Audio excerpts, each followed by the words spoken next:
নির্বাচনের আগেই পুলিশের জন্য কঠোর বিধিনিষেধ জারি করা হয়েছে। নিরপেক্ষতা বজায় রাখতে এখন থেকে কোনো পুলিশ সদস্য সামাজিক যোগাযোগ মাধ্যমে নির্বাচন সংক্রান্ত পোস্ট দিতে পারবেন না। এমনকি কোনো প্রার্থী বা রাজনৈতিক নেতার সঙ্গে ছবি তোলা বা সেলফি শেয়ার করার ওপরও নিষেধাজ্ঞা দেয়া হয়েছে। বৃহস্পতিবার মালিবাগে সিআইডি সদর দপ্তরে এক বিশেষ ব্রিফিংয়ে এসব নির্দেশনা দেন সিআইডি প্রধান অতিরিক্ত আইজিপি মোহাম্মদ সিবগাতুল্লাহ। তিনি সাফ জানিয়ে দেন, নির্বাচনকালীন কোনো প্রার্থীর আতিথেয়তা বা খাবার গ্রহণ করতে পারবে না পুলিশ সদস্যরা।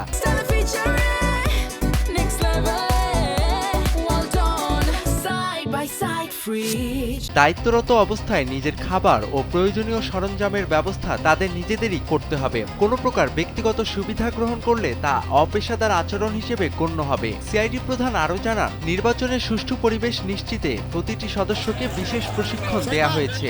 স্থানীয় প্রশাসনের সঙ্গে সমন্বয় করে সর্বোচ্চ পেশাদারিত্বের সাথে দায়িত্ব পালন করতে হবে। 12 ফেব্রুয়ারি নির্বাচনকে সামনে রেখে আইন শৃঙ্খলা পরিস্থিতি স্বাভাবিক রাখায় বাহিনীর মূল লক্ষ্য। পুলিশের ভাবমূর্তি অক্ষুণ্ণ রাখতে এই নির্দেশনাসমূহ কঠোরভাবে পালনের নির্দেশ দেয়া হয়েছে।